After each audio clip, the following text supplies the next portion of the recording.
여신도 상대 성범죄로 10년형을 복역하고 지난 2018년 2월 전자발찌를 차고 출소한 JMS 정명석 총재가 출소 이후에 또다시 성폭행을 저질렀다는 증언이 나왔습니다. 우크라이나 접경 지역으로 실사단을 파견한 한국교회 봉사단과 한국세계선교협의회가 활동을 마치고 귀국했습니다. 봉사단은 우크라이나 전쟁 이후 재건 과정까지 한국교회가 연대해야 한다고 강조했습니다. 위드 코로나 시대를 맞아 목회 현장에서도 영상 미디어를 활용한 복음 전파가 자연스럽게 확산되고 있습니다. 목회 전략에 있어 영상 기술은 선택이 아닌 필수가 되고 있습니다. 지역교회의 선한 사역을 소개하는 우리 동네 우리 교회. 오늘은 코로나 시대 전도와 양육, 섬김으로 감사가 넘치는 경기도 용인의 송전교회를 찾아가 봤습니다. 여러분 안녕하십니까? CBS 뉴스입니다. 정명석을 재림주로 가르치는 등 잘못된 구원론으로 이단으로 규정된 기독교 복음선교회 정명석 총재가 또다시 성폭력 혐의로 고소당했습니다.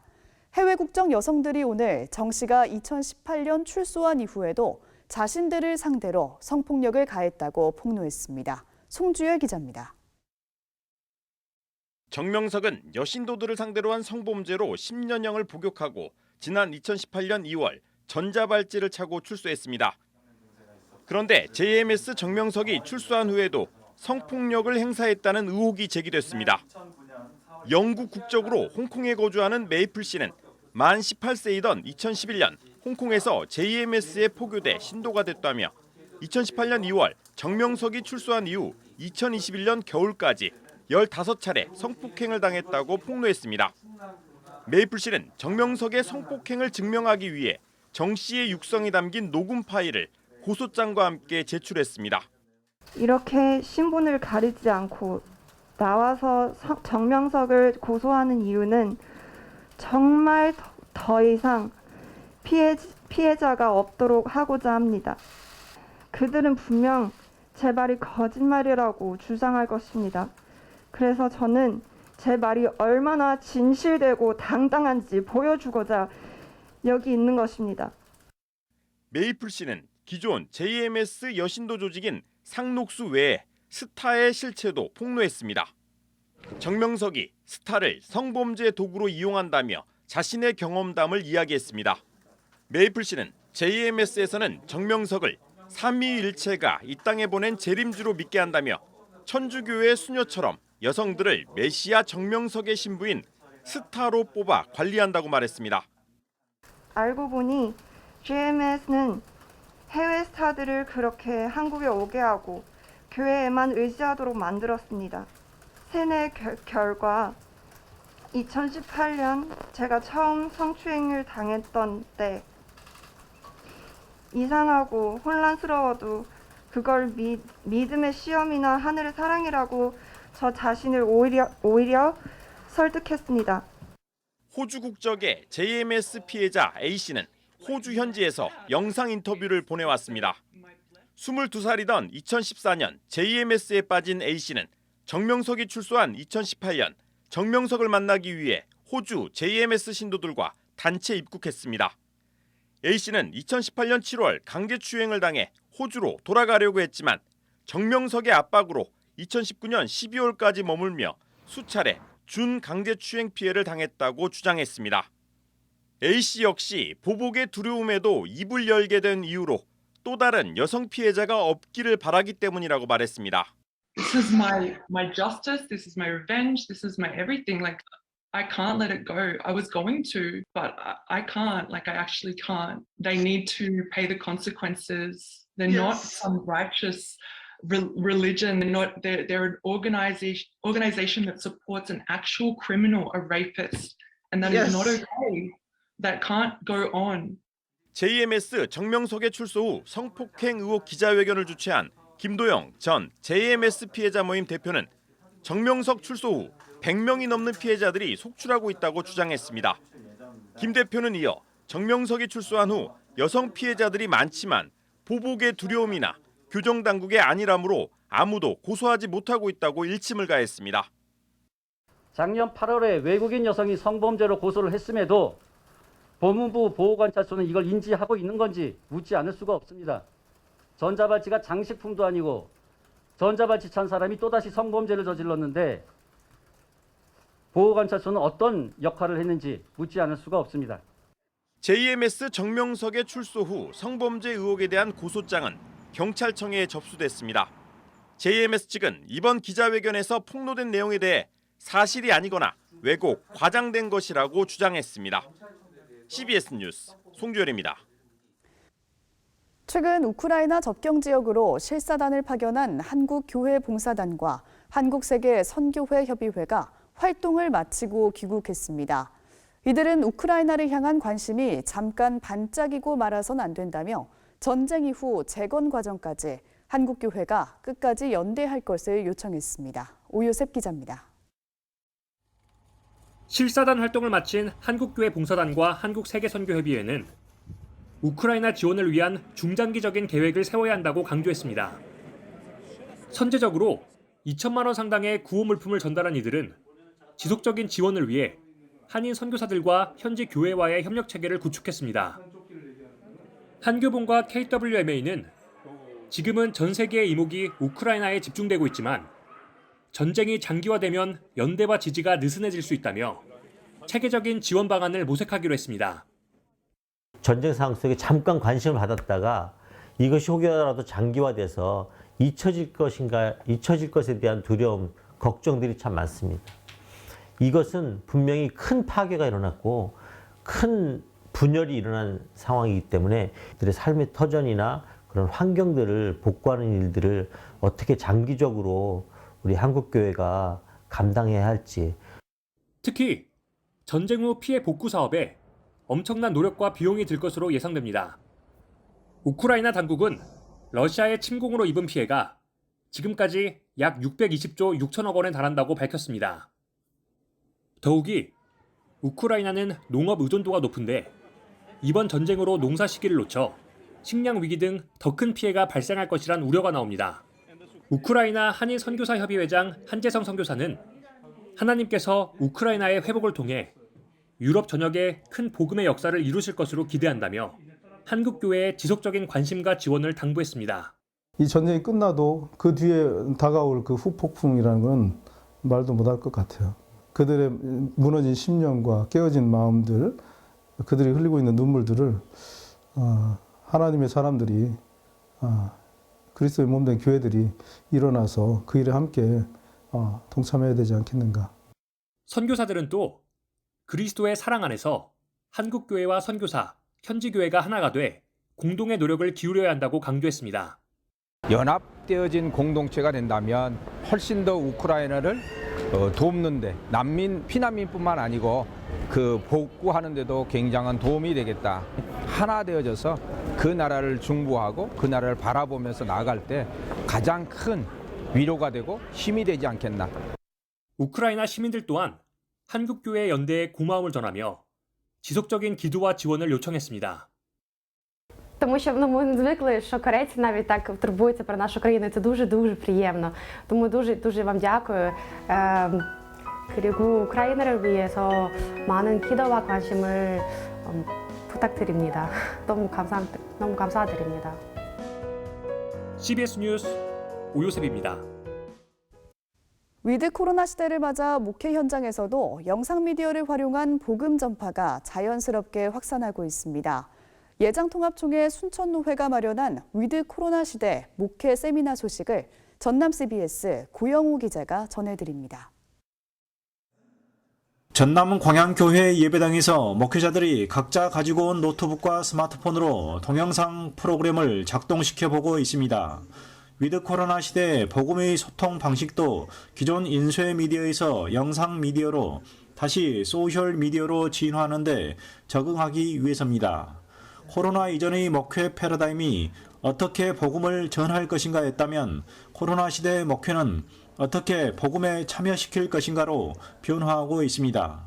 목회자들에게도 영상 제작 프로그램을 배우는 것은 시대와 소통하는 언어를 배우는 것으로 인식됩니다. 미래라는 새로운 곳에 정말 우리가 모든 것이 어색하지만 마치 선교사님들이 새로운 곳에 가서 그 나라의 언어를 배우듯이 지금 우리 많은 목사님들이 이 새로운 시대의 언어, 소통의 언어를 배워서 그것으로 이 시대의 복음을 전하기 위해 우리가 함께하고 있습니다.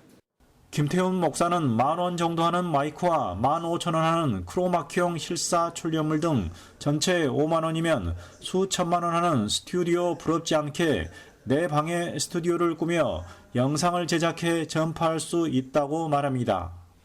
순천노회의 이번 위드 코로나 시대 목회 세미나에는 광양, 구례, 곡성뿐만 아니라 광주에서도 찾아올 정도로 관심이 높았습니다.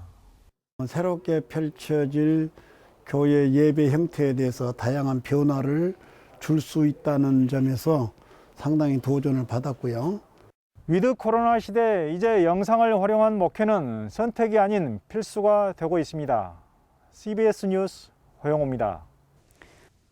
지역교회의 선한 사역을 소개하는 우리 동네 우리 교회 시간입니다. 오늘은 코로나 속에서도 전도와 양육, 섬김으로 감사가 넘치는 용인 송전교회를 최종우 기자가 취재했습니다. 112년의 역사를 자랑하는 송전교회. 영혼을 구원해 제자 삼아 번식하는 교회라는 표어를 내걸고 한 영혼을 구원하기 위해 코로나 속에서도 매일 전도에 힘쓰고 있습니다. 코로나19가 3년째 이어지면서 모두가 지치고 힘든 상황이지만 목회가 즐겁다는 권준호 담임 목사. 그 이유는 바로 영혼 구원에 있습니다. 그래서 영혼 구원 사역은 어떻게 보면 핵심인데 제가 여기 처음 부임해서 전도팀을 중심으로 하다가 전도가 좀 잘 됐고 그랬는데 어느 순간 한계를 경험해서 정교인들이 전도하면 좋겠다. 그래서 전교인 전도 시스템으로 현재 바뀌었고 그리고 매일마다 전도하는 교회로 현재 바뀌었습니다. 권 목사는 다른 교회 전도 모델을 답습하지 않고 송전 교회만의 영혼 구원 프로그램을 만들었습니다. 영혼 구원 프로그램의 핵심인 해피코스, 세일을 통한 관계 전도로 진행된 10주 과정입니다. 한 영혼이 천하보다 귀한 거잖아요. 그래서 그런 분들이 지금도 제자 훈련 들어와 있어요. 한 30명을 받고 있는데 그분들이 저도 깜짝 놀라죠. 아니 줌을 통해서도 변화되네. 그리고 복음은 역시 행복하게 하네. 그러니까 그분들이 교회에 와서 간증을 하잖아요. 배우자 전도는 쉽지 않다고 들었어요. 근데 저는 크게 한 거 없이 해피코스를 통해서 배우자 전도가 덤으로 이루어진 셈이에요.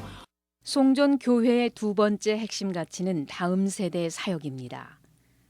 코로나 전 매년 어린이날이면 송전리는 어린이 꿈축제로 가득했습니다. 어린이뿐만 아니라 주민 모두가 함께하는 지역의 대표적인 축제입니다. 코로나로 2년간 발이 묶인 어린이 꿈축제. 주민들은 행여 올해는 열리지 않을까 손꼽아 기다리고 있습니다. 취약전 아이들을 위해 2020년 문을 연 키즈랜드. 마땅한 놀이공간이 없는 이곳 젊은 엄마들에겐 큰 선물입니다. 이 시골 마을에 이렇게 애들과 같이 갈 곳도 없고 가면 이제 시내로 나가야 되는데 이곳에 이렇게 키즈랜드를 아이들과 같이 놀 수 있는 곳을 만들어 주셔서 너무 감사하고 애기 엄마들도 같이 소통할 수 있는 공간을 만들어 주신 거가 너무 감사하게 생각하고 있거든요. 코로나 속 아이들에게 좋은 성품을 길러주기 위한 담임 목사의 아이디어는 감사 미션. 교사들과 함께 감사 미션을 제가 보내면 매일 그 감사 행동을 해서 감사 일기도 쓰고 그리고 그 내용을 진행하면 교사들이 받아서 교사방에 올리면 제가 확인하고 이건 셀에서도 지금 진행하고 있습니다. 감사 미션은 날마다 다르게 진행됩니다. 어제 같은 경우는 코로나 확진자와 격리자나 그 가족을 위로하는 감사 미션이에요. 그리고 어느 날은 또 불평 제로데이, 또 어떤 날은 나라 감사데이, 어떤 날은 OQ데이에서 5번 감사하는 말 듣기 뭐 이런 것들을 매일매일 제가 벌써 이게 코로나 기간 내내 했으니까요. 다음 세대를 중심으로 시작한 감사 미션은 현재 전 성도들이 함께하면서 감사가 넘치는 교회, 또 감사가 넘치는 가정이 됐습니다. 흡셀방에서 세런들과 함께 그 미션을 나누고 하니까 감사가 배로 넘치고 다들 이렇게 감사 훈련에 대해서 만족해하고 행복해하고 그래서 참 좋은 것 같습니다. 오늘 아침 감사 주제는 불평금지였습니다. 그래서 그 감사 주제를 보면서 오늘도 불평하지 말아야지, 감사 미션 성공해야지 하면서 이제 지냈던 것 같아요. 숙달된 감사 미션, 일명 감사 행전은 세일을 통해 지역 섬김으로까지 확대됐습니다. 각 가정마다 택배 아저씨를 섬기고 자영업자들을 섬기는 사랑의 온도가 높아졌습니다. 자영업자들이 많이 힘들어하고 있습니다. 이 시기에 송정교회에서 발행해 주신 쿠폰으로 인해서 많은 도움을 받았어요. 손님들도 많이 찾아주시고, 그리고 저희가 사실은 신도가 아닌데도 교회에서 이렇게 저희한테 후원을 해주신 거에 대해서는 정말로 감사를 드리고 있습니다. 코로나 시대 이처럼 모든 성도들이 역동적으로 움직이는 송전교회. 송전교회의 비전은 지역 사회에 꼭 필요한 교회가 되는 것. 또 한 가지는 전도와 양육, 감사 컨퍼런스를 열어 한국 교회를 섬기는 일입니다. 제 소망은 이 지역을 책임지는 것이고, 또 저희 교회가 오래된 교회고 또 시골 교회인데 어떻게 이렇게 으쌰으쌰하고 막 역동적이에요. 엄청나게 성도들의 발걸음이 굉장히 빨라요. 그렇게 역동적인 교회가 된 그 비결들을 제가 이제 책을 통해서도 이제 곧 나오겠지만, 책을 통해서 전도, 양육, 감사 이런 컨퍼런스를 열어서 한국 교회를 섬기고 싶습니다.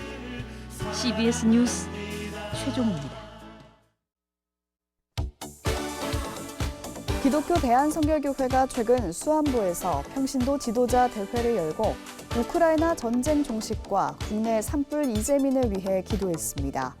이번 평신도 지도자 대회는 코로나19 거리두기에 따라 참여 인원을 200명으로 제한해 3년 만에 열렸습니다. 예장통합총회 연금재단이 오는 31일 한국교회 100주년 기념관에서 연금 지급률 조정을 위한 공청회를 개최합니다. 통합총회 연금재단은 현 상태로 연금을 지급할 경우 오는 2035년 수입과 지출이 역전되고 2049년에는 기금이 고갈될 것으로 전망하고 있습니다. 서울신학대학교가 다음 달 4일까지 개교 111주년을 맞아 슬로건 공모전을 개최합니다. 서울신대 교직원과 학생, 성결교회에 출석하는 교인 누구나 응모할 수 있으며 서울신대 개교 111년의 의미 등을 20자 내외로 표현하면 됩니다. 기독교 환경운동연대와 한국기독교교회협의회 생명문화위원회는 다음 달 1일까지 생태선교에 힘쓰는 녹색교회를 추천받습니다. 시상은 5월 24일 환경주일 연합예배와 함께 진행됩니다. 내일은 전국에 봄비가 내리겠습니다. 비는 새벽에 강원 영동을 시작으로 오후부터 전국으로 확대될 것으로 보입니다. 산간지방은 기온에 따라 눈이 오는 곳도 있겠습니다. 내일 아침 최저기온은 1도에서 11도, 낮 최고기온은 6도에서 16도로 예상됩니다. 이상으로 뉴스를 마칩니다. 함께해 주신 여러분 고맙습니다.